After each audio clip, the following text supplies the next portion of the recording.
오늘 11월 30일, 11월도 마지막이고 또 다니엘서도 우리가 열심히 함께 수요예배 때 은혜를 나누었는데 12장 말씀을 저희가 좀 못 나누고 마무리가 될 것 같아서 오늘 12장 말씀을 함께 좀 나누면서 전체적으로 다니엘 통해 우리가 받은 은혜가 무엇이고 또 다니엘에서 중요하게 예언되고 있는 이야기들이 어떠한 의미를 갖고 있는지 우리가 다시 한번 나누기를 소망합니다. 오늘 제가 다니엘서를 나누기는 하지만 신약 성경의 다니엘서와 같은 예언서가 뭐가 있죠? 요한계시록이 있죠. 예. 언젠가 요한계시록도 우리가 다룰 날이 오겠습니다만은 요한계시록도 다 같은 맥락입니다. 이러한 미래에 대한 예언들, 이런 종말에 관한 예언들이 왜 우리 가운데 주어지고 있는지 오늘 그 이유를 함께 전체적으로 정리하면서 나누고자 합니다. 앞서서 지난주에 전도서 해가지고 이렇게 조금 내용물을 보여도 드리고 이렇게 유인물로도 드렸는데 버리셨죠? 안 버리셨나요? 받은 적이 없으신가요? 예, 오늘도 우리 다니엘서 전체를 한번 살펴보시면 좋겠다 싶어가지고 다니엘서 영상을 한번 보여드릴까 싶은데 괜찮으실까요? 네.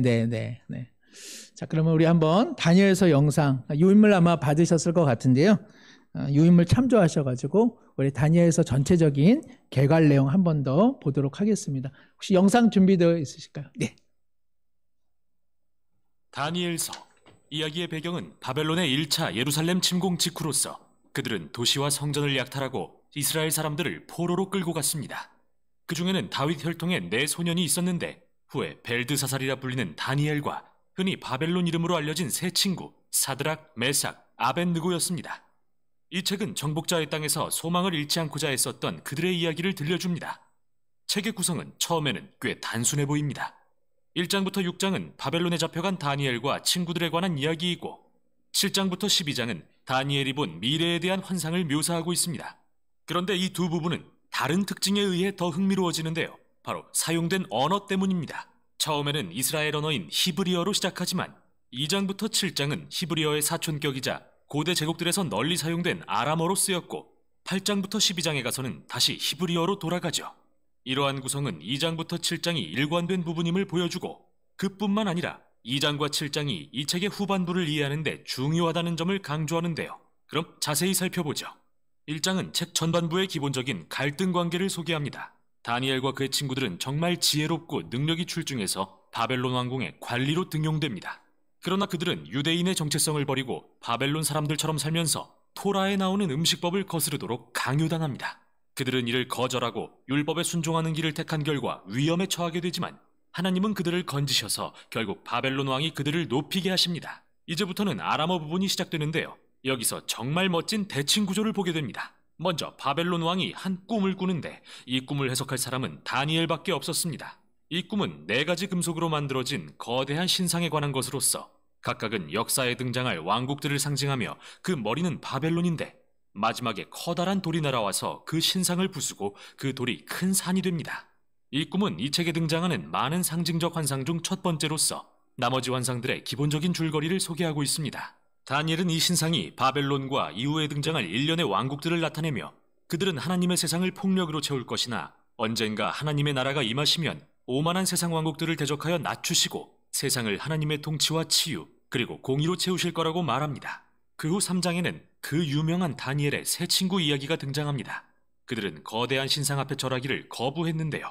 이 신상은 2장에 나왔던 것과 같이 왕과 그의 왕권을 상징하는 것이기에 다니엘의 세 친구는 결국 타는 풀무불에 던져지게 됩니다. 그러나 하나님은 그들을 죽음에서 구하시고 왕에 의해 높아지게 하십니다. 왕은 이제 그들의 하나님을 진정한 신으로 인정하게 되죠. 그 후 2명의 바벨론 왕인 느부갓네살과 그의 아들 벨사살에 관한 이야기가 짝지어 나옵니다. 이 둘은 제국의 힘을 믿고 교만으로 가득 차 있었는데 2장에서와 같이 하나님은 이들에게 꿈과 환상을 통해 경고하시고 또다시 다니엘만이 이를 해석할 수 있었습니다. 그는 두 왕이 하나님 앞에 겸손해야 한다고 말했지만 오만하게도 그들은 듣지 않았죠. 그러자 느부갓네살은 광기에 휩싸이게 되고 결국 들의 짐승처럼 변해버립니다. 그러나 그 후 그는 하나님 앞에 자신을 낮추고 정신이 되돌아와서 왕의 자리를 회복합니다. 이와는 대조적으로 그의 아들 벨사살 왕은 하나님 앞에서 자신을 낮추지 않았고 결국 그날 밤 암살당하고 맙니다. 이 두 이야기는 창세기 1, 2장과 시편 8편의 이미지를 떠올리게 하는데 거기서 인간은 하나님의 형상을 닮은 왕 같은 존재로 묘사됩니다. 하나님은 인간에게 들짐승과 공중의 새를 다스릴 권세를 주십니다. 이 세상의 진정한 왕이신 하나님을 대신해서 말이죠. 그러나 인간의 왕국들이 이를 잊고 반역하여 자신과 권력을 신격화할 때 그들은 인간보다 못한 난폭한 짐승이 되어 하나님의 공의의 심판 앞에 서게 됩니다. 이 이야기는 3장과 짝을 이루는 6장으로 이어지는데요. 이번에는 다니엘이 박해를 받습니다. 왕을 신으로 섬기고 왕에게 기도하는 것을 거부했기 때문이죠. 다니엘 역시 새 친구처럼 사형을 선고받고 사자굴에 던져지지만 하나님은 그를 짐승들로부터 구해주시고 새 친구 때처럼 왕이 그를 높이고 하나님을 찬양하게 하십니다. 다음으로 7장은 2장과 짝을 이루면서 모든 주제가 한데 모이는 이 책의 중심부입니다. 또 다른 꿈이 나오는데 이번에는 다니엘의 꿈입니다. 아이러니하게도 그는 천사의 설명을 듣고서야 자신의 꿈을 이해합니다. 그의 꿈에는 네 짐승이 등장하는데 하나는 사자, 하나는 곰, 그리고 하나는 날개 달린 표범 같았습니다. 이들은 각각 오만한 왕국들을 상징합니다. 맨 끝에 등장하는 거대한 짐승은 정말 악한 제국을 의미합니다. 이 짐승은 뿔이 많은데 보통 구약에서 뿔은 왕을 상징하죠. 여기 특이한 뿔 하나가 나옵니다. 그는 하나님보다 자신을 높이고 하나님의 백성을 핍박하는 오만한 왕을 상징하는데요. 이때 인자라고 불리는 존재가 등장합니다. 그는 하나님의 언약 백성을 상징하기도 하고 다윗의 가문에서 날 왕을 상징하기도 하죠. 그때 갑자기 옛적부터 계신 분이라 불리는 하나님이 오셔서 그의 보좌를 세우십니다. 하나님은 그 거대한 짐승을 멸하시고 구름을 타고 오시는 인자를 높이십니다. 인자는 하나님의 오른편에 앉아 하나님과 함께 열방을 통치할 것입니다. 자, 이제 되돌아보면 전반부의 이야기들이 어떻게 서로 맞물려 있는지 알 수 있습니다. 핍박에도 불구하고 순종했던 자들의 새 이야기는 열방에서 핍박당하는 하나님의 백성들에게 소망을 주기 위한 것입니다. 하지만 그들이 고통당하는 이유는 세상의 왕국들이 하나님을 거역하고 짐승처럼 되었기 때문이죠. 그래서 이 두 환상은 하나님의 백성에게 인내하면서 그의 나라가 임하여 세상을 통치하고 고통받는 백성을 신원해 줄 때를 기다리라고 권면합니다. 그런데 하나님께서 언제 그렇게 하신다는 건지 궁금해지는데요. 그게 바로 이 마지막 새 환상에서 살펴볼 부분입니다. 8장에서 다니엘은 7장에 나온 마지막 두 짐승에 대해 또 다른 환상을 보게 되는데요. 이번에 등장하는 짐승 중 순양은 메대와 페르시아 제국을 상징하고 순념소는 고대 그리스를 상징한다는 것을 천사가 말해줍니다. 그리고 순념소에게서 많은 뿔이 나오는데 그중 하나가 7장에 나오는 악한 왕을 상징합니다. 천사는 그 왕에 대해 더 많은 이야기를 해줍니다. 그가 예루살렘을 공격하고 자신을 하나님보다 높이며 우상으로 성전을 더럽힐 거라고 말이죠. 하지만 결국에는 하나님이 그를 멸망시키시고 하나님의 백성과 그의 나라를 높이실 것입니다. 이제 9장에 이르면 다니엘은 이 모든 일이 언제 일어날 것인지 매우 궁금해집니다. 그래서 그는 예레미야 선지자의 두루마리를 찾아보게 되는데 거기서 이스라엘의 포로 생활이 단 70년간 지속될 거라는 하나님의 말씀을 본 다니엘은 그 70년의 끝이 가까웠음을 깨닫고 하나님께 그 약속을 곧 이루어 주시라고 간구합니다. 그러나 천사가 와서 그에게 알려주길 이스라엘의 죄와 반역이 계속되어 그들의 포로 기간과 억압이 예레미야가 예상한 것보다 7배나 길어질 것이라고 하자 다니엘은 몹시 근심하게 되죠. 그리고 이제 마지막 환상을 보게 됩니다. 이제 왕국들이 다시 순서대로 등장합니다. 즉 페르시아, 그리스, 그리고 알렉산더 대왕 여러 작은 왕들, 그리고 마침내 북쪽의 마지막 왕에 이르는데 그는 예루살렘을 침공하고 성전에 우상을 세우며 하나님보다 자신을 높일 것입니다. 그러나 별안간 이 왕은 멸망하게 되죠. 이 환상이 무엇을 가리키는지는 정말 많은 논쟁이 있었는데요. 많은 이들이 이를 주전 160년대 시리아 안티오코스 왕의 침략과 연결짓습니다. 그는 예루살렘의 많은 신실한 유대인들을 죽였고 성전에 우상을 세웠죠. 어떤 이들은 이 환상을 로마 제국과 관련지어서 예수님의 죽음과 주후 70년의 예루살렘과 성전 파괴에 관한 것으로 보기도 합니다. 그리고 어떤 이들은 이 환상이 언젠가 예수님이 재림하실 때 성취될 미래의 일이라고 보기도 합니다. 그런데 문제는 이 상징과 숫자들이 그 어떤 의견과도 완벽히 일치하지 않는다는 것인데요. 이는 어떤 의미에서는 모든 견해가 옳을 수도 있다는 가능성을 열어줍니다. 다니엘서는 모든 미래 세대의 하나님의 백성들에게 소망을 주기 위해 쓰인 책으로서 안티오코스 제국의 침략 때부터 지금까지 언제나 그래왔습니다. 바로 이런 이유로 예수님은 다니엘서의 상징들을 들어 예루살렘의 억압적인 지도자들을 묘사하고 대적하셨고 요한계시록을 쓴 요한도 다니엘서의 환상을 적용하여 당시 로마와 이후에 있을 제국들의 억압에 대해 예언한 것이죠. 그래서 다니엘서의 핵심은 이 책이 모든 세대에게 하나의 유형과 약속을 보여준다는 것인데요. 이 유형이란 인간과 그들의 왕국들이 자기 능력을 칭송하고 옳고 그름을 나름대로 정의하며 하나님을 참된 왕으로 인정하지 않을 때 난폭한 짐승으로 변한다는 것이죠. 하지만 다니엘서는 하나님이 언젠가 그 짐승을 대적하신다는 약속도 붙들고 있습니다. 하나님은 그의 세상과 백성을 구하시고 그의 나라를 열방 중에 임하게 하실 것입니다. 이렇게 이 책은 모든 세대 가운데 신실함을 불러일으키는 참된 소망의 말씀을 전합니다. 이것이 바로 다니엘서의 내용입니다. 네, 좀 도움이 되실까요? 예, 다니엘서를 말씀 묵상을 통해 가지고 또 함께 좀 묵상해 오신 분들 혹은 내용을 좀 보신 분들은 한번 주중에 찬찬히 한번 다니엘서를 읽어 가시면은 이전보다는 조금 더 다르게 다니엘서를 이해하게 되시리라 이제 그런 생각을 하게 됩니다. 성경은 마치 이제 그 숲과 나무로 구성된 산림과 같습니다. 그래서 성경의 전체적인 내용을 살펴보는 것도 중요하지만 성경 66권 각자가 갖고 있는 독특한 색깔들이 있거든요. 그런 색깔들을 함께 보는 건 그것도 참 의미가 깊다 이런 생각이 듭니다. 다니엘서를 나누면서 우리가 지속적으로 한 가지 꼭 생각하게 된 것은 교회가 그리고 하나님의 백성이 사로잡혀 있다 해서 신앙이 다 사라지는 것은 아니구나. 포로기 시간 속에서도 다니엘과 그의 세 친구가 보여준 신실한 믿음은 정말 우리에게 얼마나 귀감이 됩니까? 신앙생활 잘하려면 목회자가 되어야 되고 선교사가 되어야 하느냐? 그렇지 않다는 것이죠. 오히려 자신의 일상에서도 하나님을 못지않게 신앙하는 것이 가능하다. 어떤 경우는 더 잘 믿을 수 있다. 내 상황과 내 환경 때문에 나는 믿음 지키기가 어렵다. 그러면 성경은 다니엘을 보여주는 것이죠. 다니엘만큼 어려운 상황 속에서 신앙 지킨 사람이 어디 있느냐. 이를 통해서 다니엘은 우리에게 뭔가 낙담시키는 것이 아니라 할 수 있다. 하나님의 은혜가 있다면 비록 어두운 시대라 할지라도 믿음을 지킬 수 있다는 것을 우리 가운데 보여주고 있습니다. 다니엘과 세 친구의 이야기를 통해서 우리가 또 한 번 확인하게 되는 것은 예수님 믿고 하나님 잘 믿으면 우리식의 형통은 아니구나.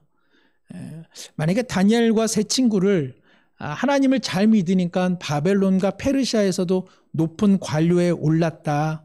우리도 예수님을 잘 믿으면 세상에서 높은 지위에 오른다. 이것은 다니엘서가 우리 가운데 지향하고 있는 내용은 아니죠.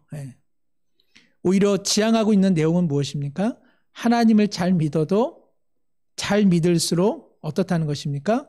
고통과 고난이 있을 수 있다. 그것을 오히려 우리 가운데 잘 보여주고 있는 것이죠. 그러면 예수 잘 믿는 사람들이 받는 복은 무엇이냐? 하나님께서 그 진실함을 알고 있다는 것이죠. 다니엘과 그 세 친구가 어려운 상황 속에서도 믿음을 지켜간 그 순수한 마음을 하나님께서 잊지 않으시고 그들을 인정해 주신다는 것. 이것이야말로 우리 신앙의 어떠한 형통함이라고 말한다면 이런 점이 형통한 것이지, 주님을 잘 믿으면 세상에서 높은 자리에 승승장구 올라간다. 이것은 다니엘서가 얘기해 주는 것은 아닌 것입니다. 우리가 다니엘서를 통해서 또 한 번 알게 되는 것은 참 자유가 무엇인지를 보게 됩니다. 어떻게 포로기 그리고 자신의 원수 국가인 이 왕정에서 어떻게 관료 생활을 할 수 있어? 신실하다면 그런 세상과는 담쌓고 그저 어디 수도원에 들어가서 찬양하고 찬송하고 기도하는 것이야말로 신앙의 극치일 것 같은데, 다니엘은 그렇지 않고 그 부조리한 세상 한복판에 나와 마땅히 감당해야 될 일상을 감당했다는 것이죠. 그러니까 복음과 그리고 믿음과 진리가 주는 자유가 무엇이길래 다니엘은 이러한 상황 속에서도 그들과 담을 쌓지 않고 그 안에서 일들을 해냈을까? 또 한편 생각하면, 그러나 아까 화면에 나온 것처럼 왕과 제국이 스스로를 신격화시킬 때는 여기까지다. 내가 이 세상 속에서 나름대로 빛과 소금으로 살아내려 했지만 그러나 내가 더는 할 수 없다는 사실 앞에서 그는 자신의 목숨마저도 내놓는 모험을 결단하지 않았습니까? 다니엘은 우리 가운데 많은 것을 시사해 주고 있습니다. 그러나 다니엘서를 통해서 가장 중요한 메시지는 무엇일까요?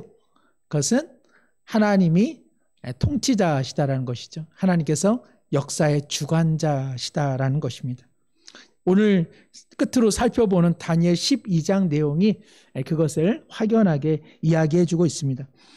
오늘 12장 1절에 보시면 그때에 이렇게 나옵니다. 그때에. 이 때는 어떤 때를 의미할까요? 다니엘서 그리고 예수님께서 오시기까지 이 이스라엘을 둘러싼 그 중요한 이제 역사 국면이 있죠. 이제는 몇 번씩 말씀드려가지고 이제는 IQ가 150 이상이시니까 다 아실 것 같아요. 바벨론, 그렇죠? 바벨론 유대인들 괴롭혔다가 무너지고 메데 바사 페르시아로 이해하시면 될 것 같아요. 페르시아가 등장해가지고 또 조금 또 흥하다가 멸망하고 그 다음에는 그리스와 마게도냐라고 하는 헬라 제국의 누구요? 유명한 사람 알렉산더. 이렇게 세 번째 나라가 또 등장했다가 이 알렉산더가 죽으면서 이 나라가 사분오열되기 시작하죠. 그 중에서 유명한 사람이 아까 잠깐 언급됐는데 이 이스라엘의 북부인 이 시리아를 통치하던 셀루큐스 왕조라고 하는 곳의 안티오쿠스라고 하는 왕, 이 정도가 좀 중요한 내용이라고 할 수 있겠습니다. 한번 입에 한번 붙여볼까요? 셀루큐스. 네. 그런 왕조가 있다. 손주들에게 한번 써먹어 보세요. 네가 알란가 모르겠다 해가지고 나쁜 왕 이름은 안티오쿠스. 한번 시작. 안티오쿠스 4세입니다. 안티오쿠스 에피파네스라고 하는데요. 자신의 이름을 에피파네스는 내가 왕이다 그런 뜻입니다. 그러니까 자신을 완전히 왕으로 신격화시킨 사람입니다. 자, 그때라고 하는 것은 바로 이러한 그런 그 강국들의 흥망성쇠의 그 혼란 시기를 의미하고 있는데 이러한 혼란 시기에 오늘 12장 1절에 보니까 그때에 그런 혼란 시기에 내 민족을 호위하는 큰 군주 미가엘이 일어날 것이다. 이렇게 말씀해 주고 있습니다. 미가엘, 즉 너희들을 보호하는 군주 천사가 있다는 사실을 환난과 그리고 고통 속에서 잊지 말라고 지금 다니엘을 통해서 말씀해 주고 있는 것이죠. 그러나 이것을 깨닫지 못하면 어떤 일이 생기냐? 먼저 이것을 깨닫는 자는 환난이 있으리니 이는 개국 이래로 그때까지 없던 큰 환난일 것인데 그러나 하나님을 의지하는 자는 어떠한 결과가 있다고 되어 있습니까? 내 백성 중 책에 기록된 즉 생명책에 기록된 자들은 구원을 받게 될 것이다. 2절에 보시면 땅의 티끌 가운데서 자는 자 중에서 많은 사람들이 깨어나 그러한 혼란 속에서도 하나님을 의지한 자는 무엇을 받는다? 영생을 받는다. 2절에 그러나 하나님의 도우심을 의지하지 못하고 배교한 자들 그리고 시대적으로는 이 안티오쿠스 에피파네스에게 빌붙어 버려서 그들의 신앙을 떠나간 사람들은 수치를 당하여 영원히 부끄러움을 당하게 될 것이다. 그래서 이 종말이 가까울 때 누가 과연 진짜 신앙인인가 그것이 드러날 것이다 라고 지금 말씀하고 있습니다. 이 본문을 통해서 우리가 확인하게 되는 것은요. 첫 번째, 우리의 삶에요. 내가 아무리 하나님을 잘 믿어도 시대가 안겨주는 환난에서 벗어나기는 어렵다는 것입니다. 우리가 당하는 어떤 개인적 환난의 이유는 무엇일까요? 내가 잘못해서도 있습니다. 또 내가 실수해서 그러기도 하고요. 그리고 나는 그런 것 없는데 주변 사람이 나를 괴롭혀서 내가 환난을 당하는 경우가 있죠. 그러나 이러한 개인적 환난을 넘어서 가지고 지금 다니엘에게 임하는 환난이라고 하는 것은 구약 백성 전체에게 임하는 시대적 환난이라는 것이죠. 오늘 시대적 환란을 경험하고 있는 나라들이 너무나 많이 있죠. 지금 우리가 보는 것처럼 우크라이나, 그리고 우리가 자꾸 이제 잊어먹는 미얀마, 민주화, 그리고 지금 또 중동에서 월드컵이 진행되고 있지만 이란의 여성들이 히잡을 쓰지 않는다 하여서 여성이 피살당하고 또 이에 대해서 반정부 시위를 벌이던 많은 사람들이 지금 죽임을 당하고 있지 않습니까?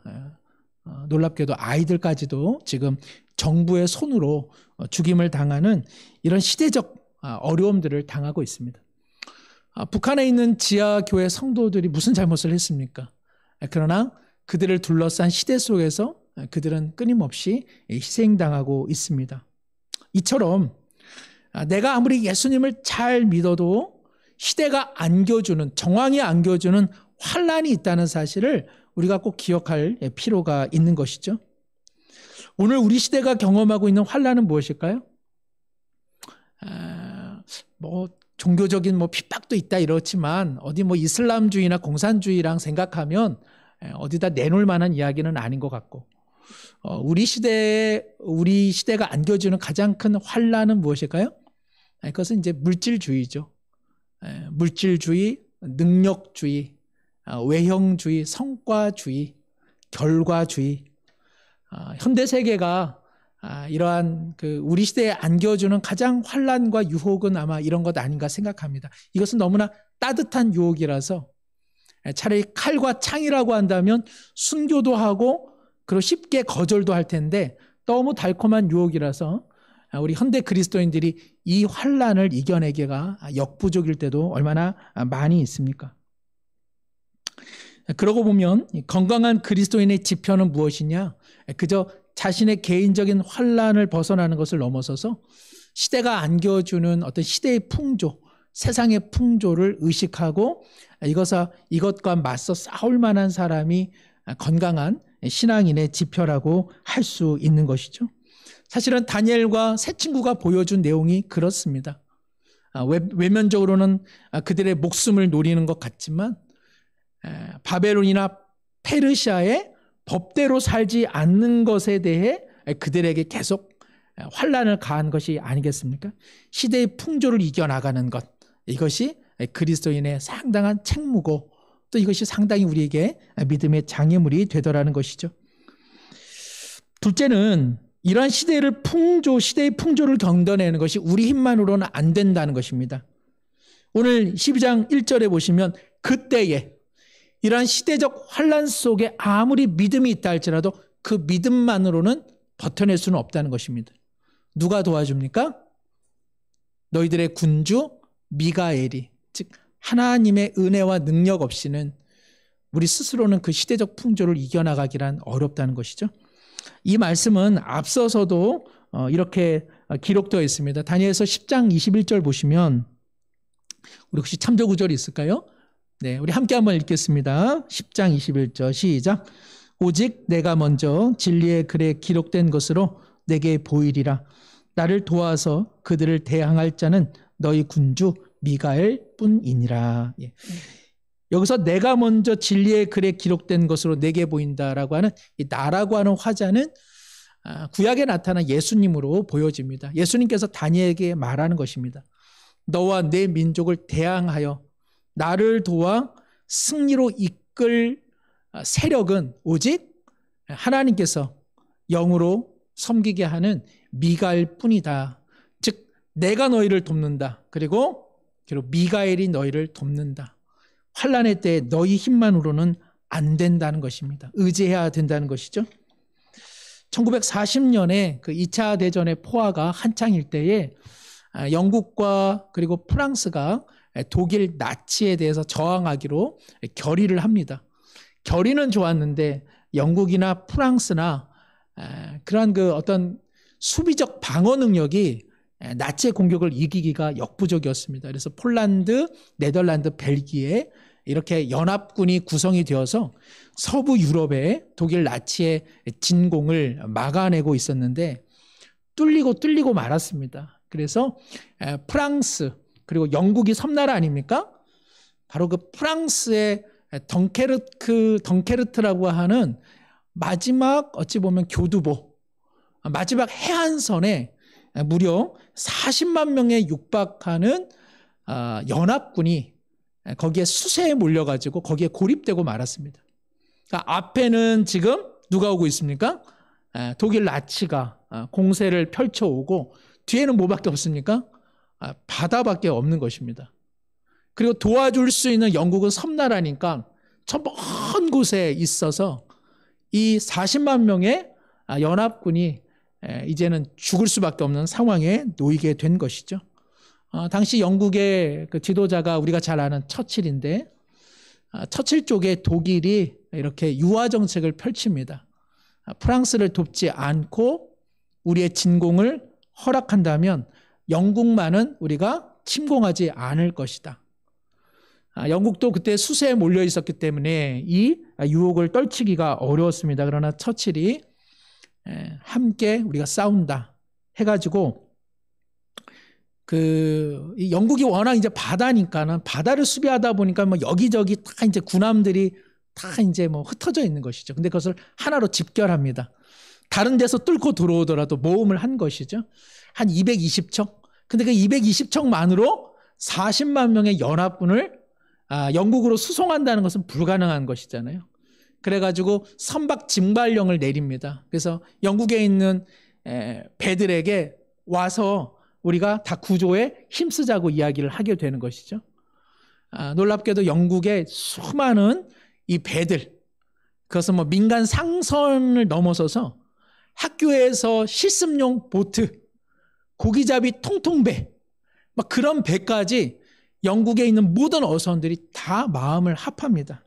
그래서 220척의 군함과 650척의 민간 어선들이 총출동하여서 그야말로 40만 명의 연합군을 영국으로 수송하는 놀라운 대작전을 펼치게 되고 이것이 연합군이 나치를 괴멸시키는데 아주 중요한 역사적 전투가 되게 되는 것이죠. 우리도 이와 같이 고립되는 경우가 얼마나 많이 있습니까? 그러나 하나님께서 도우신다는 것이죠. 너희들은 고립될 수밖에 없다는 것입니다. 풀무불에 그리고 사자굴에. 그러나 다니엘과 그 세 친구를 내가 도와 구원한 것처럼 그 혼란의 때에 반드시 내가 너희를 도울 것이라고 오늘 주님 말씀해 주십니다. 개인적인 환난뿐만 아니라 오늘 우리 시대가 코로나19라고 하는 큰 환난을 한번 겪지 않았습니까? 오래 사실 것입니까? 오래 사신다면 두세 번의 큰 환난이 있지는 않겠습니까? 우리가 그러한 때에 저는 그런 생각을 합니다. 다니엘서를 그때 꼭 읽어야겠다. 다니엘서를 통해서 우리 하나님이 환난은 반드시 있을 것이다. 환난을 면하기는 어려울 것이다. 그러나 그 환난 속에서 내가 너희를 지켜줄 것이다. 그러니 우리는 무엇을 지켜라? 너의 믿음을 지키라고 오늘 말씀해 주고 계십니다. 세 번째는요. 하나님께서 이러한 예언을 다니엘에게 주시는 이유, 더 나아가서 신약의 요한계시록과 같은 이런 종말의 때에 대해서 뭔가 언급해 주시는 이유. 근데 그 언급하는 내용들이 대부분 보면 불과 같은 심판과 환난, 전쟁, 고통이거든요. 왜 이런 것들을 우리 하나님께서 말씀하실까? 더 나아가 그것을 아신다면 그것을 없애버리시지. 왜 그런 시간들을 허용하고 계시는지 우리는 도대체 이거는 알 수 없습니다. 하나님께서 우리를 사랑하시는데 왜 하나님께서 이러한 전쟁과 그리고 고통과 질병과 여러 가지 인생의 재해를 허락하실까? 근본 원인은 하나님께서 이러한 모든 것들을 불러일으키시는 것은 아니죠. 인간의 욕망, 인간의 욕심, 이런 것들이 결국 사회의 그리고 세상의 모든 악을 발생케 하는 원인인데 다만 하나님께서 이것을 때로 허용하시더라. 그 이유 때문에 사실은 고통받았던 거죠. 다니엘이 너무 그것 때문에 마음이 아팠는데 10절에 이렇게 말씀하십니다. 12장 10절 한번 함께 읽겠습니다. 많은 사람이 연단을 받아 스스로 정결하게 하며 희게 할 것이나 악한 사람은 악을 행하리니 악한 자는 아무것도 깨닫지 못하되 오직 지혜 있는 자는 깨달으리라. 아멘. 연단이 그 환난이 그러나 무의미하지는 않고 연단이 되어서 하나님을 더욱 의지하는 자로 만들어 줄 것이다. 우리가 한 이 정도만 하나님께서 왜 이러한 악과 고난을 허락하시는지 우리가 다른 모르는데 그것이 믿는 자에게는 어떠한 연단이 되더라. 좋은 철기구는 어떻습니까? 그냥 만들어지지 않잖아요. 뜨거운 불과 차가운 물에 수만 번 들어갔다 나오고 그리고 망치로 단련을 시킬 때에 그 철기구는 그 후에는 어떠한 강도 또 어떠한 온도 어떠한 환경 속에서도 든든하게 쓰임을 받지 않습니까? 근력이라고 하는 것 어떻습니까? 소고기 먹으면 근력이 붙나요? 안 붙고 찌죠. 그냥 몸만 찝니다. 움직이고 땀내고 힘든데 버텨내면 근력이 생기더라. 어떤 어머니가 이제 그 아들 이제 입대하고 휴가 나왔는데 아이고 군에 다시 돌아가니까 얼마나 그 아들이 얼마나 애잔하게 느껴졌겠어요. 그런데 옆에서 텔레비 보고 있는 이제 남편을 보니까 남편이 밉상이야. 그래가지고 아우 저놈 대신 저 인간이 군에 들어가면 좋겠구만. 이제 그렇게 이야기를 했다라고 하던데요. 사람이 크려면 어떻습니까? 어쩔 수 없죠. 시련, 고통 속에 모든 것들은 다 단련되어지고 재련되더라. 요셉의 믿음은 어디서부터 시작되었습니까? 아버지를 떠났을 때부터. 그래서 하나님을 만났을 때. 떠나지 않고서는 시련이 없이는 단단해지는 것이 없다라는 것이죠. 하나님께서 우리를 사랑하시지만 개인적 환난과 시대적 환난을 왜 허용하실까? 우리는 다 모릅니다. 그러나 단 한 가지, 그것이 우리에게 어떠한 영적 유익이 될 수 있다는 것이죠. 하나님께서 이 모든 것을 알고 계십니다. 그리고 하나님께서 이 모든 고통과 어려움의 시간들을 통제하고 계십니다. 오늘 본문 앞서서 11장에 보시면 11장 24절 하반절에 보시면 때가 이르기까지 그리하리라. 또 11장 27절 하반절에 보시면 이는 아직 때가 이르지 아니하였으므로 또 11장 35절 하반절에도 이는 아직 정한 기한이 남았다. 여기서 왜 이런 때 그리고 정한 기한 이런 말이 왜 나올까요? 하나님께서 이 모든 시간들을 지금 통제하고 있다는 것입니다. 비록 우리 시대에 비록 우리의 앞선 시대에 어떠한 환난과 어떠한 고통이 엄습할런지는 모르더라도 그것은 다 하나님의 계획과 그리고 섭리 가운데 있다라는 것입니다. 하나님께서 모든 것을 통제하고 계시다는 것이죠. 오늘 본문 7절에도 보시면 12장 7절에 보시면 여기 나오는 천사도 그렇고요. 다니엘도 자꾸 그것을 물어봅니다. 언제 그런 일이 일어나고 그러면 얼마간 그런 일이 일어난 겁니까? 라고 하는 그 시기에 대해서 계속 이야기를 하는데 12장 7절에 보시면 하반절에 반드시 한때 두때 반때를 지난다 이렇게 되어 있습니다. 이거에 대해서도 해석이 분분합니다. 해석이 분분하다라고 하는 것은 무엇을 의미할까요? 하나님께서 해석하지 말라는 것입니다. 어떠한 시기가 있다는 정도로만 알라는 뜻입니다. 그것만 알아도 된다는 것입니다. 무슨 의미입니까? 내가 모든 것을 정하여 내가 지금 통제하고 있다는 것입니다.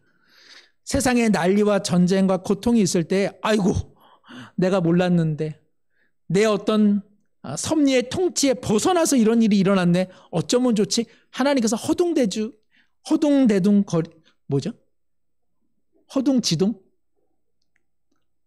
않으신다는 겁니다. 그래서 오늘 본문의 11절에도 보시면은 1290일, 12절에 1335일, 이것도 해석이요 분분합니다. 이 또한 하나의 요점은 한 가지입니다. 하나님께서 이러한 모든 시간들을 어떻게 하고 계시다? 정하셨고 그 때를 다 통제하고 계시다. 우리가 수술을 받거나 치료를 받으면 늘 질문하게 되는 게 뭔가요? 언제 수술하나요? 어떤 경과로 제가 회복이 되나요? 언제 태어나나요? 언제쯤 다시 와야 되나요? 언제쯤 다시 일상으로 복귀될까요? 우리는 계속 때와 시기에 대해서 물어보죠. 그러나 모르기는 몰라도 아무리 명의라도 정확한 시간을 예측하기는 쉽지는 않을 것입니다. 그러나 하나님은 다 아신다는 것입니다. 하나님은 내가 다 너의 고통의 시간, 그리고 수술의 시간, 치료의 시간, 회복의 시간을 다 내가 통제하고 있으니 어떻게 하라는 것입니까? 환난의 때 나를 신뢰하고 버텨내야 한다는 것입니다. 마지막으로 다니엘을 통해서, 다니엘에게 주어진 말씀을 통해서 같은 이야기이기는 하지만 이러한 환난의 시기에 세상의 풍조 속에 어떻게 우리의 믿음을 지켜낼 수 있을까? 다니엘이 이 예언을 받는 때는 아마도 한 80여 세가 되었을 것입니다. 참 놀랍죠. 10대 때 포로기로 압송되어 왔던 한 젊은 친구가 80여 세의 노환이 되었음에도 불구하고 이렇게 신실한 믿음을 유대 역사 중에 가장 암울한 시대에 끝까지 견뎌냈다는 거 참 놀라운 일입니다. 그런데 다니엘이 그 8절에 보면 내가 듣고도 깨닫지 못한지라 이제 이런 말이 나옵니다. 이것은 무엇이냐면 강 이쪽과 저쪽에 천사가 어느 때까지 이런 일이 있습니까? 라고 세마포 옷을 입은 어떤 누군가에게 묻습니다. 아마 이분은 예수님이시고, 그리고 예수님께서 한때 두때 반때를 지나 성도의 권세가 다 깨지기까지다. 그러니까는 성도들이 다 정말 너무 어려운 시간들을 보내게 되는 바로 그때다. 뭐 이렇게 얘기하니까 다니엘이 너무 벅차고 힘든 것이죠. 그래서 그가 다시 한번 질문하게 됩니다. 8절에 보면 내가 듣고도 깨닫지 못한지라 내가 이르되 내 주여 이 모든 일의 결국이 어떠하겠나이까. 성도가 다 넘어지기까지라고 한다면 그러면 주님, 그 성도들은 다시 일어날 수 있습니까? 그 성도들은 그 일 후에는 그러면 어떠한 복락이 있는 것입니까? 라고 재차 질문을 하게 되는데 이에 대해서 9절에 보시면 9절 함께 한번 읽겠습니다. 그가 이르되 다니엘아 갈지어다 이 말은 마지막 때까지 간수하고 봉함할 것임이니라. 이 질문에 대한 답을 주지 않습니다. 여기서 한 가지 우리가 기억할 것 있습니다. 우리 항상 언제 주님의 종말의 때인가를 묻죠. 그런 거에 관심 두지 말라는 뜻입니다. 다니엘에게도 그 말씀을 주지 않습니다. 다니엘에게 뭐라고 말합니까? 다니엘아, 이제는 가라. 너의 일상으로 돌아가라는 뜻입니다. 단, 이 예언의 말씀을 마지막 때까지 간수하고 봉함할 것이다. 마지막 때까지 내 마음에 꼭 기억하라. 첫 번째 그런 뜻이고, 두 번째는 이 말은 내가 선포한 말씀이니 누구도 이것을 변개하지 못할 것이다. 이 역사는 정해져 있다. 반드시 일은 성취될 것이다. 나를 믿어라. 그런 뜻이죠. 이 말은 앞서 4절에도 동일하게 반복되고 있습니다. 4절에 보면 다니엘아 마지막 때까지 이 말을 간수하고 이 글을 봉함하라. 편지를 써가지고 봉투에다 넣어서 딱 붙여버려서 누구도 그것을 수정하지 못하게 하는 것을 봉함이라고 하지 않습니까? 내가 선포한 이 예언의 말씀은 반드시 성취될 것이니 이제 너는 이러한 일이 있을 것을 알고 너의 일상으로 돌아가 너의 삶을 살라고 지금 말씀하고 있는 것입니다. 그러니까는 예수님을 믿는, 예수님의 종말, 예수님의 다시 오심을 믿는 우리들의 삶의 태도는 무엇입니까? 어디 기도원으로 들어가는 것, 어떤 일상을 탈피하는 것, 이런 것들은 다 가짜입니다. 오늘 우리의 삶을 살라고 지금 다니엘에게 말씀하고 있는 것이죠. 다니엘아, 가라. 너의 일상으로 돌아가라. 너의 삶의 자리로 돌아가라. 돌아가서 어떻게 살아라? 3절이죠. 지혜 있는 자는 궁창의 빛과 같이 빛날 것이요 많은 사람을 옳은 대로 돌아오게 한 자는 별과 같이 영원토록 빛나리라. 우리가 이것을 쉽게 생각하면 이제 전도 열심히 하라. 그래서 믿지 않는 사람들에게 복음을 전해가지고 그들을 하나님께로 인도하라. 너무 귀한 말씀이고 귀가 그렇게 적용하는 것 너무 좋은 일입니다. 그러나 단순히 복음 전도를 넘어서서 너희들의 삶이 무엇이 되라는 것입니까? 이런 어두운 시대에 소망이 있음을 드러내는 빛과 같은 인생을 살라는 것입니다. 어두운 시간에 같이 어두워지는 인생 되지 말고 이 어두운 시대에 너희들이 작은 빛의 알맹이가 되어서 하나님의 은혜의 빛을 반사하는 반사체로 너희들의 삶을 살라는 것입니다. 그것이 무슨 삶입니까? 그것이 기독교인의 종말의 삶이라는 것입니다. 그러면서 다니엘에게 13절 너는 가서 마지막을 기다리라. 너의 인생에도 개인적인 종말이 올 것이니 다니엘아 너의 삶의 부름의 몫을 살아내라. 그리고 너의 삶에도 언젠가는 개인적인 종말이 도래할 것이다. 종말은 두 가지 종말이 있습니다. 무슨 종말이 있을까요? 내가 죽는 종말. 그리고 내가 죽기 전에 누가 오시는 종말? 주님이 오시는 종말. 어떤 종말이 좋으세요? 에? 죽으셨으면 좋겠어요? 예수님 빨리 오시면 좋겠어요? 상관없으세요? 어떤 종말이 더 빨리 올 것 같습니까? 예수님이 먼저 오실까요? 우리의 죽음이 먼저 오실까요? 자, 건강 상태에 따라 좀 다르실 것 같아요. 예. 다니엘은 사실은 이런 시대적 환란은 그가 경험하지 않게 되는 것이죠. 이 일은 한 주전 한 150년에 일어날 일로 보여지고요.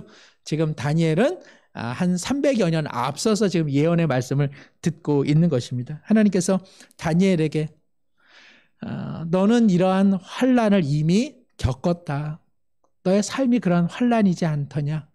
그리고 그 모든 순간에 내가 너를 돕고 구했다. 너는 너의 몫의 삶을 충실히 살았다. 이제 너를 이어 믿음의 세대들이 너가 겪었던 인생의 환란을 경험하게 될 것이다. 너가 그런 환란을 통해 믿음이 더욱 연단되어진 것처럼 그리고 너처럼 지혜 있는 자가 하나님의 뜻을 깨달은 것처럼 그 환란의 시기 가운데도 별처럼 너처럼 빛나는 인생들이 반드시 있을 것이다. 이는 내가 13절 우리 13절 함께 한번 읽겠습니다. 너는 가서 마지막을 기다리라. 이는 내가 평안히 쉬다가 끝날에는 내 몫을 누릴 것임이라. 예. 말씀을 마치죠. 다니엘아 정말 최선을 다해 너는 잘 살았다라는 뜻입니다. 너의 몫을 잘 살았다.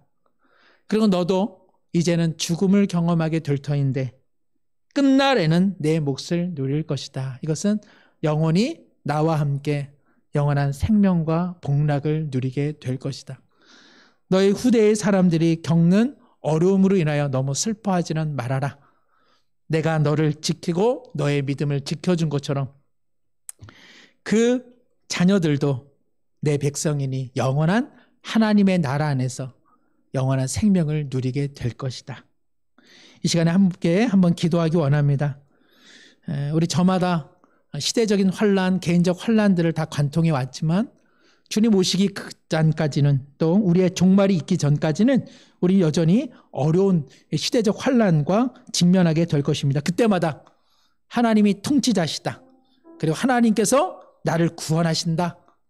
그러니 그때를 기억하되 오늘 내 삶을 작은 빛의 반사체로 어두운 시대 빛의 알맹이로 살아. 오늘 다니엘에게 주신 말씀처럼 너는 가서 마지막을 기다리라. 이는 내가 평안히 쉬다가 끝날에는 내 몫을 누릴 것이다. 이와 같은 복된 삶을 주님 살아가게 하여 주옵소서. 함께 한번 기도하겠습니다.